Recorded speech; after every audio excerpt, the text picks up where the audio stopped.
Black Toddler vanished from park in 1990. 11 years later, Dad finds this at a garage sale. The summer of 1990 burned itself into Derek Barnes' memory like a brand. Not because of the sweltering heat that made Charlotte's pavement shimmer like water, or the way the cicadas screamed their endless song from the oak trees. No, that summer carved itself deep because of 17 seconds, the exact amount of time it took for his entire world to crumble. Derek could still feel the metal of the water fountain against his palm, still taste the lukewarm water that barely quenched his thirst. He remembered glancing over his shoulder at 3-year-old Kia, who was chasing a butterfly near the sandbox, her tiny braids bouncing with each giggling step. Her yellow sundress, the one with the tiny sunflowers that his mother had sewn by hand, caught the afternoon light like a beacon. "Just getting a drink, baby girl," he had called out, and she had waved her chubby hand without looking back, too mesmerized by the orange monarch that danced just out of her reach. 17 seconds. That's all it took for a predator to snatch a child. That's all it took for a father's life to split into two distinct parts, before and after. When Derek turned around, wiping water from his chin, the sandbox was empty. The butterfly still fluttered nearby, as if mocking him. Kia's small pink sandals lay abandoned in the sand, but she was gone. Vanished. As if she had never existed at all. The next few hours blurred together like a nightmare. Police sirens wailed through Freedom Park as search teams combed every inch of the 98-acre space. Derek's voice grew hoarse from shouting her name. "Kia! Daddy's here! Kia!" The sound echoed off the trees, bouncing back empty and hollow. Bloodhounds followed her scent to the parking lot, where it simply stopped. The trail went cold on the hot asphalt, leaving behind nothing but questions and a father's breaking heart. Detective Maria Santos, a woman with kind eyes and calloused hands, sat Derek down on a park bench as the sun began to set. "We're going to find her," she promised, though something in her voice suggested she'd made that promise before. Children don't just disappear into thin air. But Kia had. The media descended like vultures, turning his daughter into a headline. "Toddler vanishes from Charlotte Park." Her picture, the one from her 3rd birthday party where she was mid-laugh, chocolate cake smeared on her cheek, appeared on milk cartons and grocery store bulletin boards. Tips poured in from across the state. A gas station clerk in Greensboro swore he'd seen her with a woman in a blue sedan. A teacher in Raleigh reported a child matching her description in her classroom, but it turned out to be another little girl entirely. Months passed. Seasons changed. The leaves fell from the oak trees where Kia had played, and still, she remained gone. The case grew cold, filed away in manila folders that gathered dust on Detective Santos' desk. The search parties stopped coming. The news crews found fresher tragedies to cover. The world moved on, but Derek remained frozen in that moment at the water fountain. Now, 11 years later, Derek Barnes was a different man. At 38, his hair had started to gray at the temples, and deep lines had carved themselves around his eyes, not from laughter, but from years of staring at photographs and wondering, what if? He still lived in the same modest house on Elm Street, still kept Kia's room exactly as she'd left it, complete with the stack of picture books by her bed and the stuffed elephant named Peanuts sitting guard on her pillow. Every Saturday morning, Derek drove through Charlotte's suburban neighborhoods, following handwritten signs that promised estate sale and moving sale. He told himself he was looking for antiques, for deals on furniture he didn't need. But the truth was more complicated. He was searching for pieces of a life that had been stolen from him, collecting remnants of childhood that other families had outgrown. A wooden rocking horse. A set of building blocks. A ceramic tea set painted with roses. His garage had become a museum of other people's memories, each item a surrogate for the milestones he'd never witness. He'd never buy Kia her first bicycle, never help her with homework, never walk her down the aisle. But he could save these fragments of innocence, these echoes of what might have been. Detective Santos had retired 3 years ago, but she still called on Kia's birthday every year.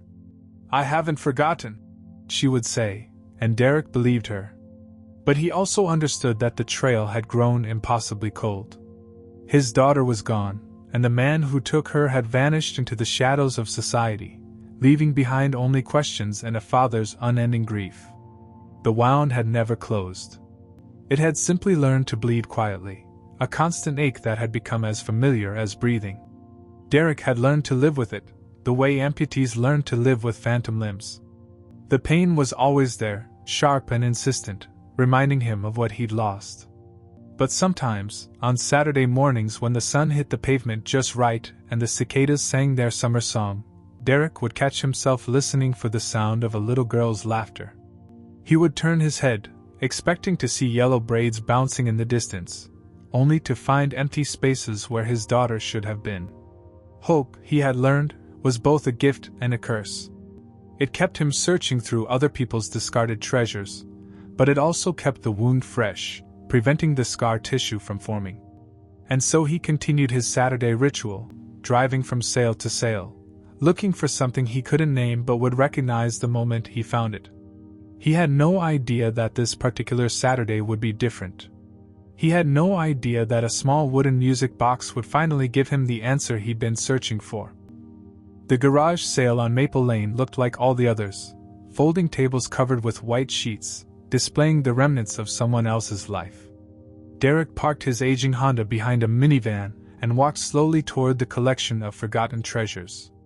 A hand-painted sign proclaimed, "Everything must go," in cheerful red letters, as if the dismantling of a lifetime should be celebrated. An elderly woman with silver hair pulled back in a neat bun sat behind a card table, counting dollar bills. She looked up as Derek approached, offering the practiced smile of someone who had spent the morning explaining why her grandmother's china was worth every penny of the asking price. "Morning," she said warmly. "Feel free to look around. Everything's priced to sell." Derek nodded and began his usual circuit. Kitchen items he didn't need. Books he'd never read. A collection of ceramic cats that reminded him painfully of his mother, who had passed 2 years after Kia's disappearance. His eyes scanned methodically, looking for nothing in particular but hoping for everything. That's when he saw it. Tucked between a jewelry box with a broken clasp and a set of salt and pepper shakers shaped like lighthouses sat a small wooden music box. The paint was faded. What had once been bright pink had dulled to the color of old roses. Yellow daisies, hand-painted around the edges, were chipped and worn. One corner showed water damage, as if the box had survived a flood or years of tears.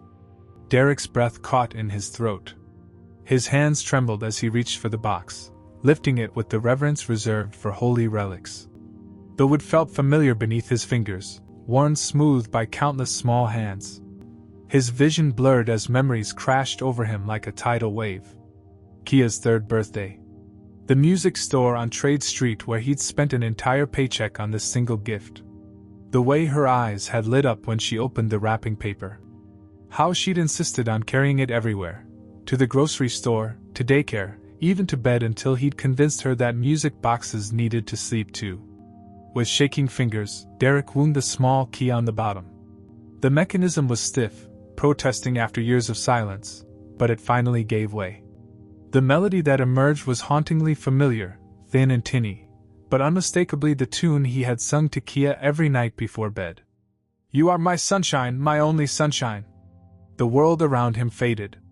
The chatter of other shoppers, the distant sound of traffic, even his own heartbeat seemed to disappear. There was only the music box and the song that had once been their special lullaby. Tears he thought were long dried up began to fall, splashing onto the weathered wood. He opened the lid with trembling hands, half expecting to find it empty. But there, tucked into the corner where the tiny dancing ballerina should have been, was something that made his heart stop completely. A sticker, faded and partially peeled, but still legible in his own handwriting. "To Kia, love Daddy. 1990. The music box tumbled from his numb fingers, hitting the concrete driveway with a hollow thud. The melody stopped abruptly, leaving behind a silence that felt like death. "Oh my!" The elderly woman rushed over, concern creasing her weathered features. "Are you alright, dear? You look like you've seen a ghost." Derek knelt and carefully retrieved the music box, cradling it against his chest like a wounded bird. His voice, when he finally found it, came out as barely more than a whisper. "Where did you get this?" The woman, her name tag read Nancy, tilted her head, puzzled by the intensity in his voice. "That old thing? It came from a box of belongings my foster daughter left behind. Sweet girl, but troubled. Had quite a few issues with her memory." "Foster daughter?" The words felt foreign on Derek's tongue. "Emily," Nancy said, settling back into her lawn chair with a soft grunt. "She lived with my husband and me for about 4 years. Came to us when she was maybe 7 or 8, it was hard to tell exactly. The state records were incomplete. Poor thing had been passed around quite a bit before she landed with us." Derek's grip on the music box tightened. "What happened to her?" Nancy's expression grew sad. "She ran away about 2 years ago when she turned 14. Just up and vanished one morning. Left most of her things behind, including that music box. She was always fidgeting with it, winding it up and listening to that same song over and over." "Did she?" Derek swallowed hard, afraid to ask but needing to know. "Did she ever talk about her past? Her real family?" "Oh, honey," Nancy said, shaking her head. "That child had so many gaps in her memory. The social workers said it was trauma-related. But she used to draw these pictures, always the same scene. A park with a fountain and a man she called the Pancake Daddy because, she said, he made pancakes every Saturday morning." The world tilted on its axis.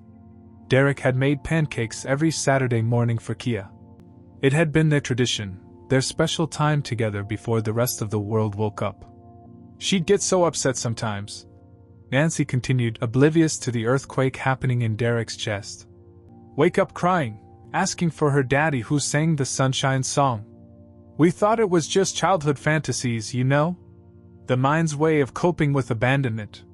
But it wasn't fantasy. It was memory. Buried deep, fragmented and confused, but real. His daughter, his Kia, had been alive all these years, living under another name, carrying pieces of their life together in a damaged music box and broken recollections.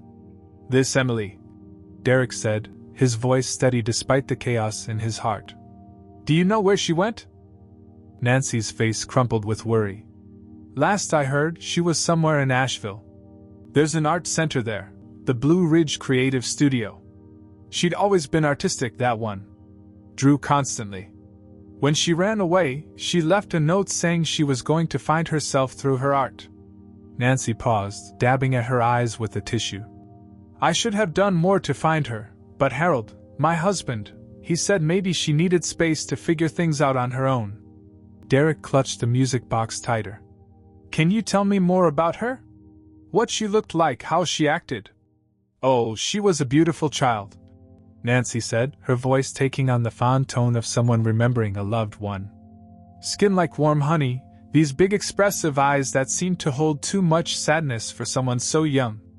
She had these nervous habits, always touching her hair, right here at the temple, like she was trying to remember something just out of reach. Kia had done that too.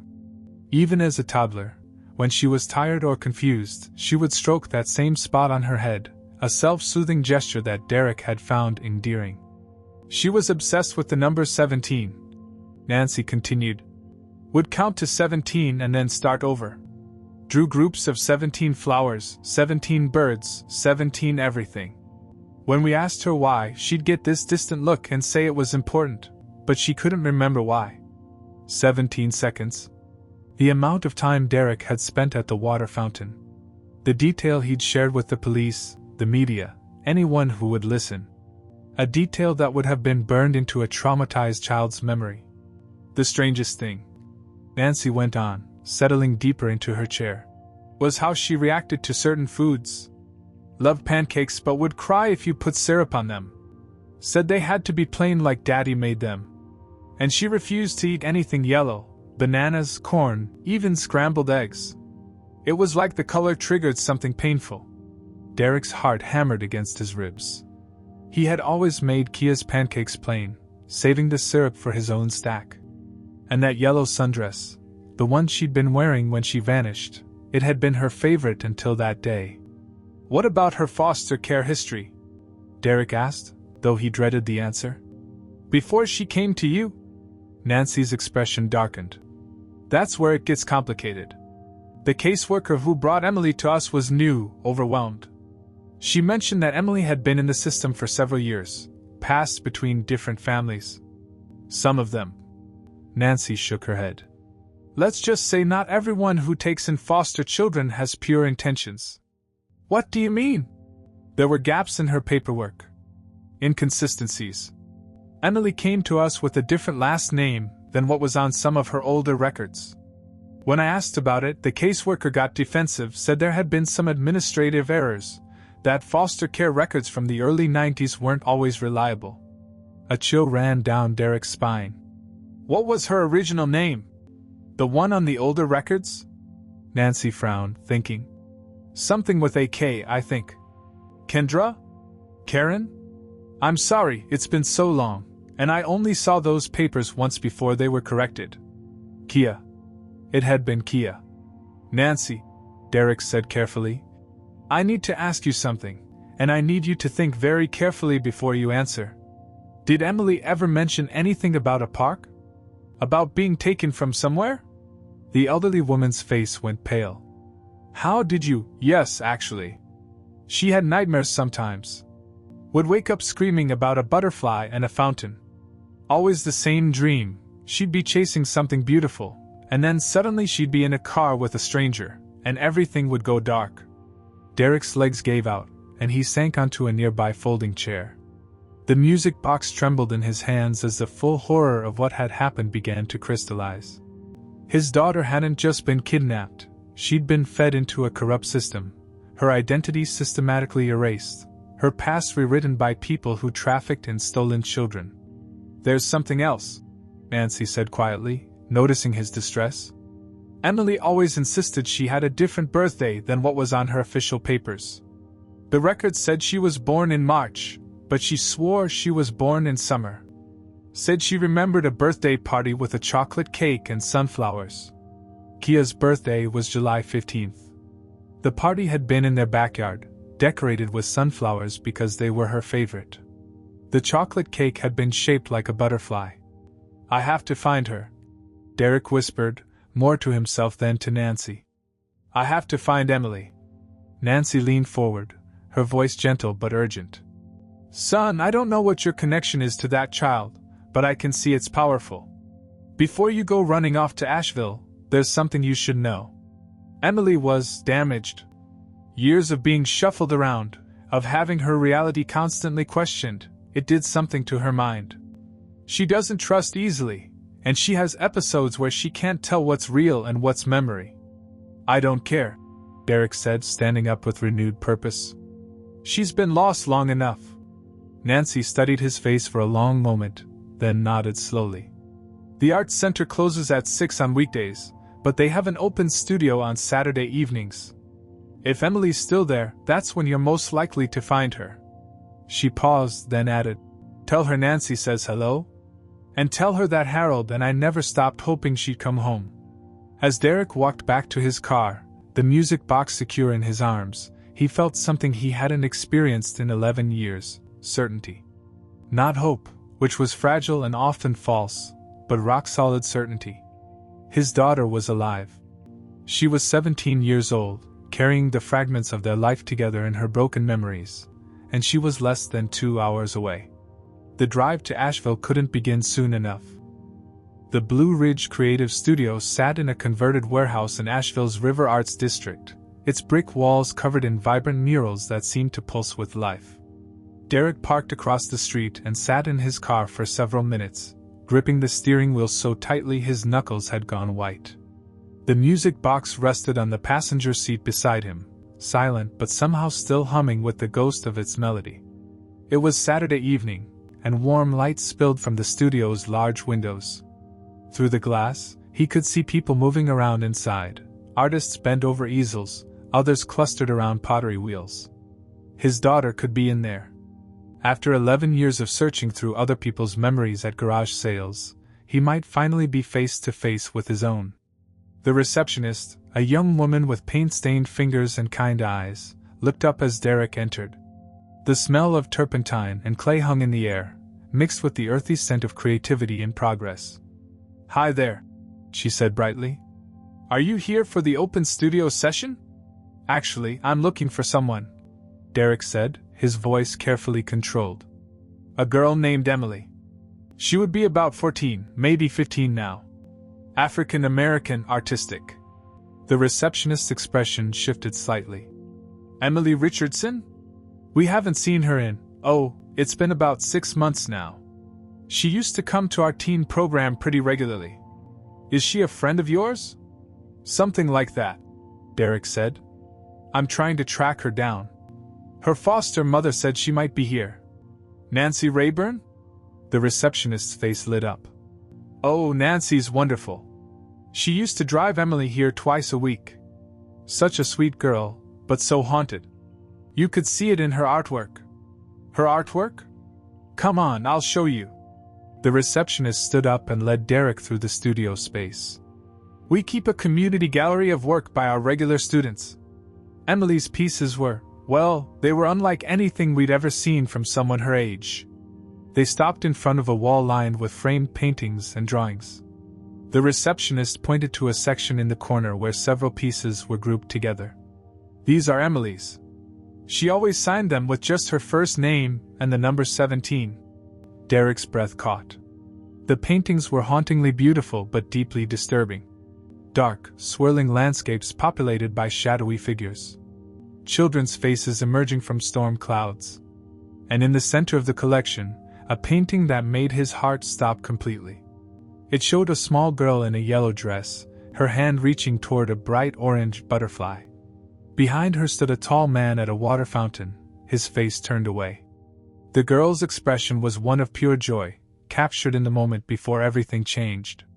At the bottom of the canvas, painted in careful letters, were the words, "Me and my real dad." "She painted that about a year ago," the receptionist said softly. "Spent weeks on it.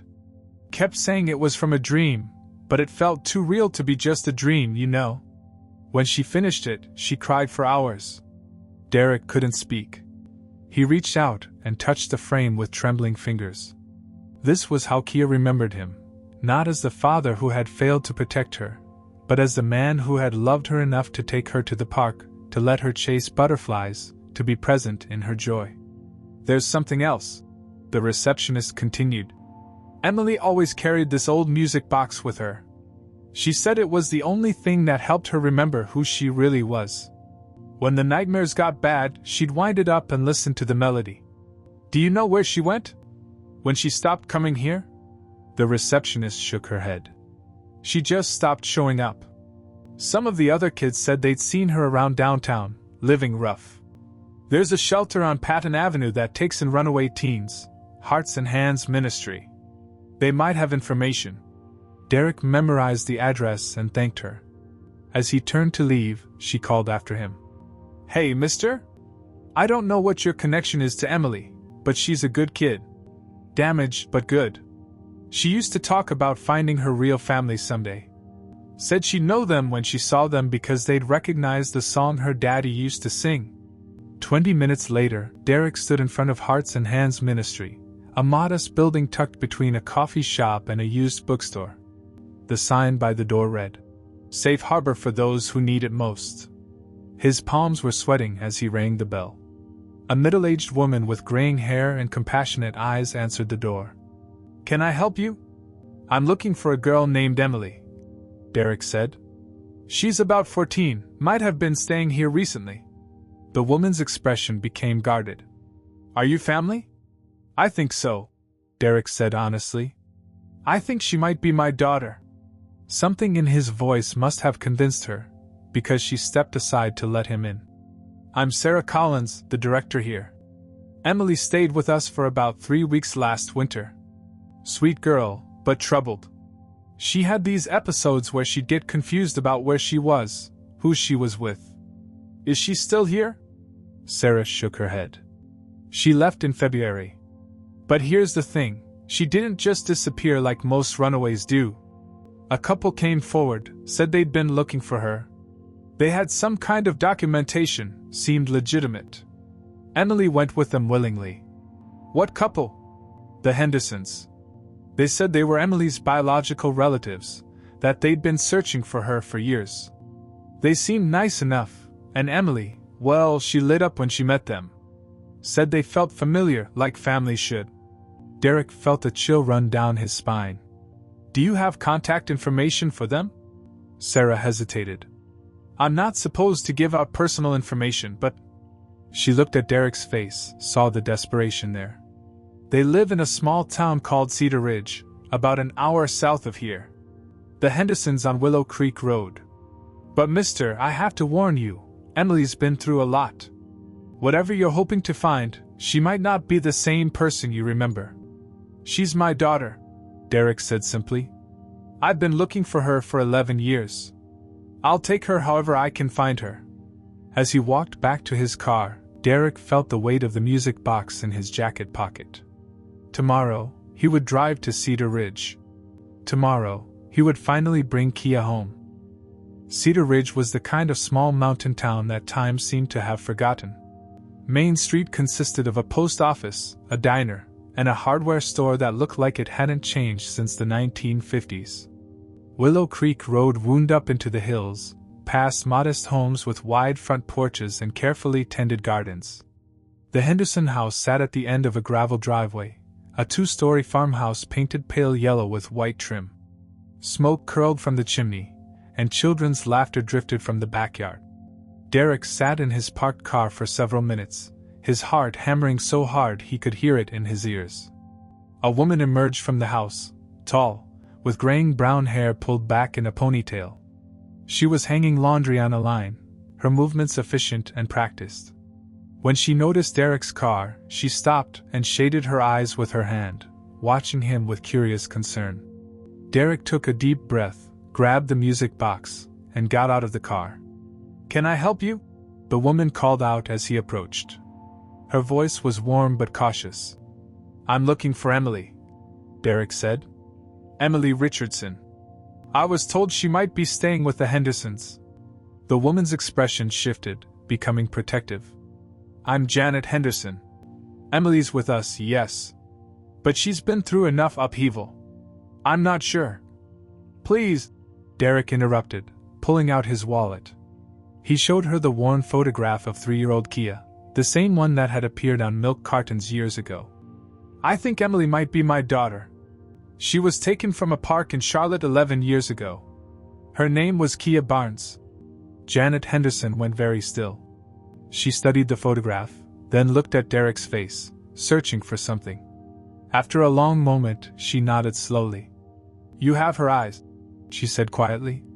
Emily's always said her real daddy had kind eyes. She paused, then called toward the house. Tom! Can you come out here, please? A bearded man in his 50s emerged from the house, wiping his hands on a dish towel. When he saw Derek, his face went pale. Oh my God! Tom whispered. You're him, aren't you? The father from the news reports. You remember? Derek asked, surprised. Janet and Tom exchanged a look loaded with meaning. We never forgot, Janet said. We were living in Charlotte back then. Tom was working construction, and I was a nurse at Presbyterian Hospital. When that little girl went missing from Freedom Park. She shook her head. It haunted us. We couldn't have children of our own, and seeing a father lose his baby like that. We followed the case for years, Tom added. Always wondered what happened to her. Then, 6 months ago, we met Emily at the shelter in Asheville, and something about her just felt familiar. When she told us about her nightmares, about the park and the fountain. He trailed off. We weren't trying to keep her from you, Janet said quickly. We had no idea she was Kia Barnes until she started trusting us enough to share her memories. Even then, we weren't completely sure until... Until what? Until she showed us this. Tom disappeared into the house and returned with a sketchbook. He opened it to a page filled with detailed drawings of the same man, older versions of the face in Kia's photograph. She's been drawing you for months. Says the dreams are getting clearer. Derek's hands shook as he looked at the sketches. Some showed him at the water fountain.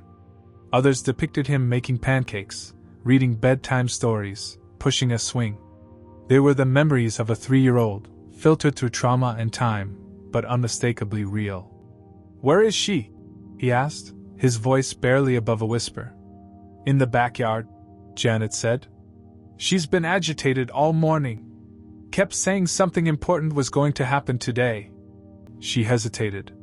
"Mr. Barnes, I need you to understand, Emily's been hurt. Not just by being taken, but by the system that was supposed to protect her. She's learned not to trust easily. This reunion, it might not go the way you're hoping." Derek nodded, clutching the music box tighter. "I just need her to know that I never stopped looking. That I never stopped loving her." They walked around to the backyard, where a teenager sat on a tire swing hanging from an old oak tree. She was taller than Derek had imagined, willowy and graceful, but unmistakably his daughter. Her hair was longer now, styled in neat locks that framed her face. She wore a simple blue dress and canvas sneakers, and she was humming softly to herself. When she looked up and saw Derek, the humming stopped. For a moment that stretched like eternity, father and daughter stared at each other across 11 years of separation. Then Emily's face crumpled, and she whispered the words Derek had dreamed of hearing. "Daddy? Is it really you?" He was running before he realized it, the music box clutched against his chest. Emily jumped off the swing and met him halfway, and when his arms closed around her, it was like a missing piece of his soul clicking back into place. "I'm sorry," he sobbed into her hair. "I'm so sorry I couldn't protect you. I looked everywhere. I never stopped looking." "I know," she whispered back, her voice thick with tears. "I could feel you looking for me. In my dreams, you were always looking for me."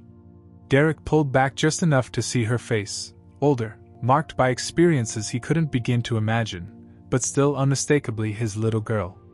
With trembling hands, he held up the music box. Emily gasped, reaching for it with shaking fingers. "You found it. You found my music box." "Our music box," Derek corrected, winding the key. The familiar melody filled the air, thin and sweet and perfect. "You are my sunshine," Emily sang along, her voice cracking with emotion. "My only sunshine. You make me happy when skies are gray." And for the first time in 11 years, Derek Barnes felt whole again. 6 months later, Derek stood in the doorway of what had once been Kia's childhood bedroom, watching his daughter, Emily, as she still preferred to be called, arrange art supplies on the desk by the window.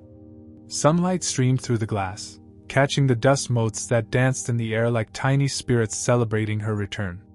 The room had changed. The toddler bed had been replaced with a twin, and the walls now displayed Emily's artwork alongside the faded drawings from her childhood. It was a careful blend of past and present, honoring both the little girl who had been taken and the young woman who had survived. "The therapist says it's normal," Emily said without looking up from her sketch pad. She had developed an uncanny ability to sense when her father was watching her, as if making up for all the years he hadn't been able to. "The nightmares, I mean. Dr. Martinez says they'll fade with time." Derek entered the room and sat on the edge of her bed, careful not to disturb the stuffed elephant, Peanut, that still occupied his place of honor on the pillow. "And what do you say?" Emily smiled, the same crooked grin she'd had as a toddler. "I say some memories are worth keeping, even the scary ones. They remind me how far I've come." The legal proceedings had been complex. DNA tests had confirmed what their hearts already knew, but untangling 11 years of false documentation and fraudulent adoptions had required months of legal work. Detective Santos, brought out of retirement for this case, had reopened the investigation with renewed vigor. 3 people had been arrested so far, including the caseworker who had falsified Emily's records. The network that had stolen Kia and fed her into the system was slowly being dismantled. "Nancy called today," Derek said. "She wants to know if you'd like to come to Harold's birthday party next weekend." Emily's face lit up. The Rayburns had become extended family, and the Hendersons remained close friends. It was an unconventional family unit, bound together by love rather than blood or law. Emily had learned that family could be chosen as well as born. "Can we bring the cake?" Emily asked. I want to make it myself this time. Of course. Derek paused, then added carefully.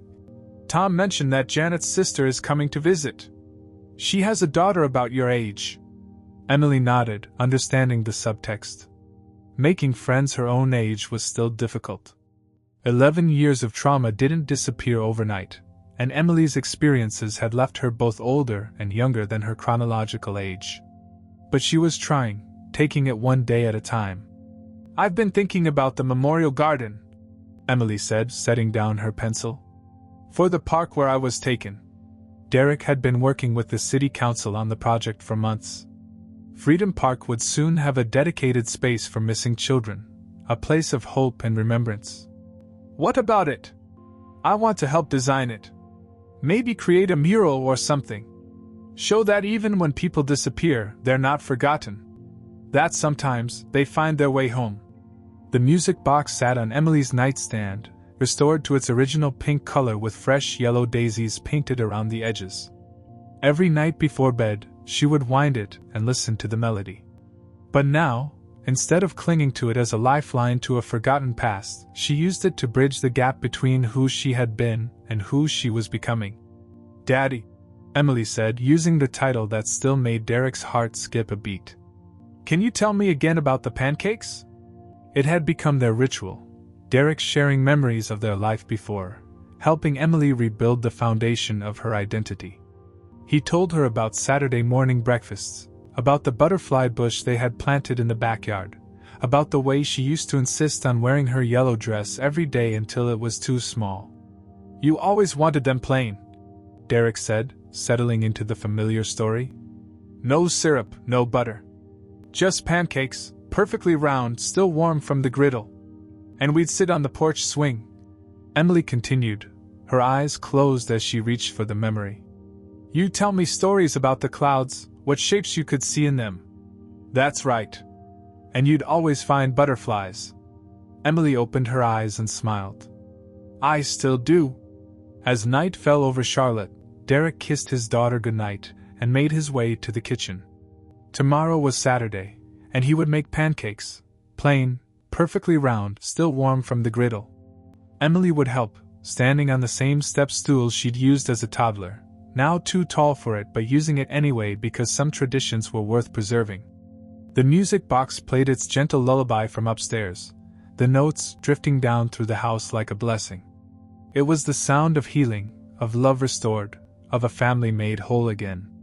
In the morning, there would be pancakes and laughter, and the ordinary magic of a father and daughter beginning another day together.